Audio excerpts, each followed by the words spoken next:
I'm Nipsey Hussle, and this is Voices.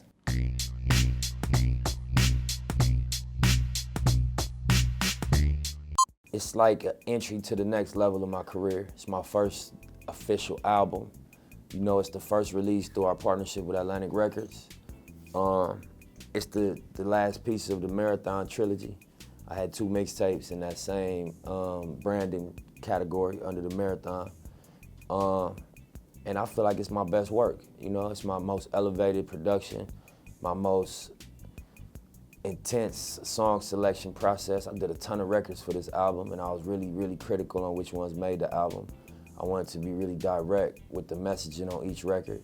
I really was critical on just verses, made sure that every verse was important to me.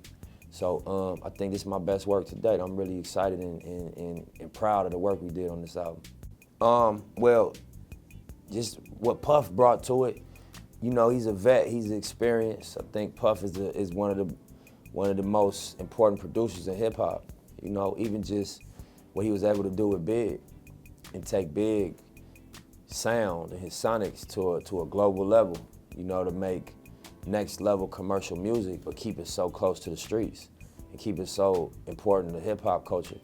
That was the sweet spot, you know what I mean? And I think that's one of Puff's geniuses.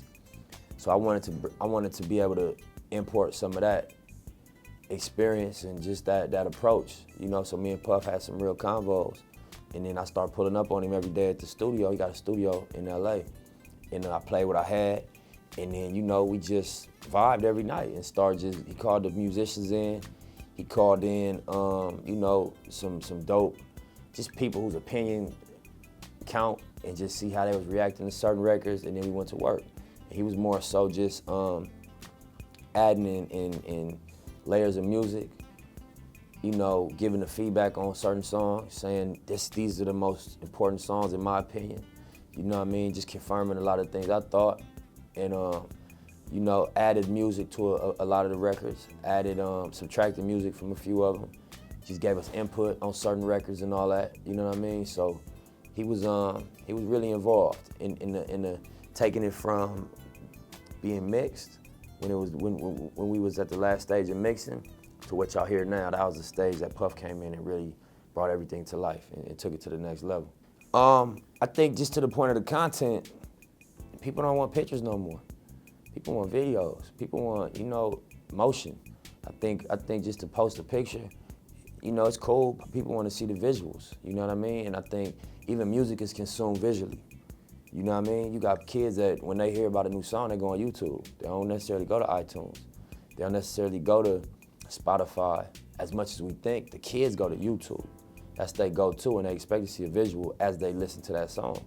You know, so I think they consume music through both senses, their ears and their eyes, you know what I mean? So I think that content helps the other content sell. So the content that we got behind the paywall is promoted, and you get excited about it based on the content we give out for free. So I think just to utilize IG to its fullest capacity, Twitter, it was about having high quality produced visuals, whether it's interviews or just snackable content on the gram, just to have, you know, like, oh, this is being produced. This is not just pulling out your phone, talking your shit.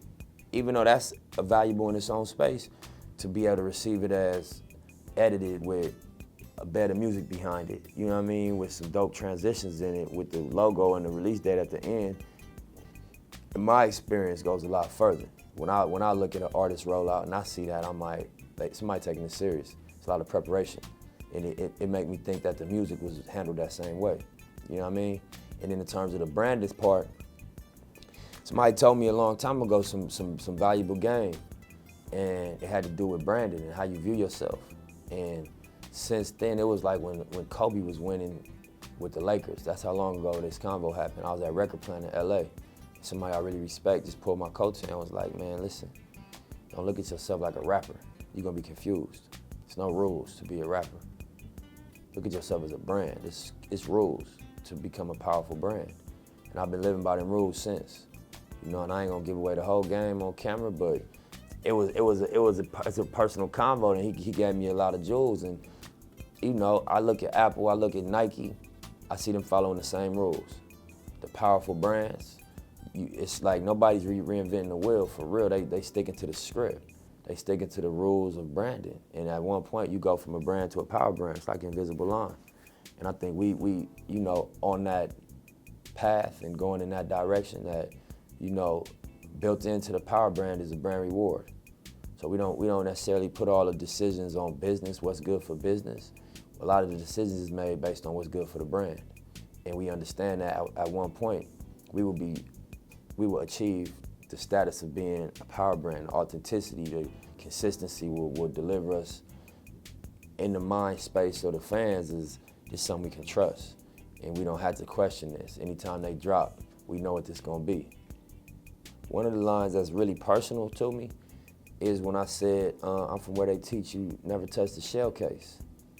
That's something, you know what I mean? That's something we got taught early, was that, and it's rawness in that line, but it's real also, because what that is saying is that you know, we got trained how to get away with shootings, and that make people uncomfortable. And that, you know, I don't want to be the one promoting that, right? But when I speak on reality and I speak on my experience in life, whether right or wrong, that was what was important to be taught at a point in time. It was like, hey man, when you go on a mission, don't put your fingerprints on them shell cases, because they gonna pop out the side of that slide, and they gonna be on the scene.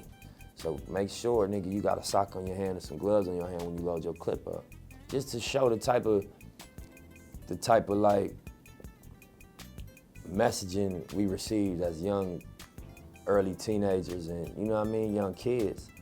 Right or wrong, you know, it was an honest line. And I'm sure anybody that was from gang culture or came from street culture where war was real, you know what I mean? And, you know, revenge or get back or retaliation was a part of life, that line resonate, you know? And that's one of the things that I don't ever want to be guilty of promoting or trying to get credit from things that's self-destructive, but I do want to be one that's transparent and say, you know, I identify with this emotion and I identify with this reality in street life, you know what I mean?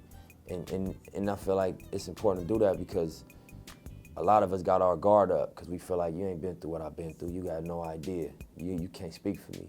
So when we get lines like them, it's like, nah, I could follow this dude. I could listen to what he's saying, and you can get into the overall messaging in the direction I'm trying to take everybody that's listening to me.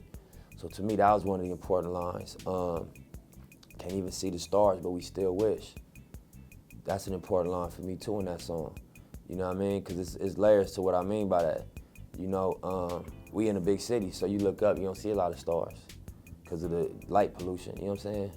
But then also, Hollywood right down the street, you know what I mean? But we in South Central. You can see the Hollywood sign on a clear day, you know what I mean, from Crenshaw and Slauson.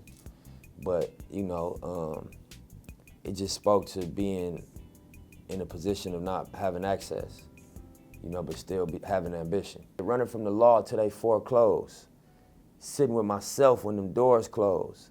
Sometimes I got a question only Lord knows, what I'm doing out in Copenhagen spending euros. And really, Copenhagen spends Dutch kroners, but the line just made sense. And I was in Europe, you know what I'm saying, transferring my money.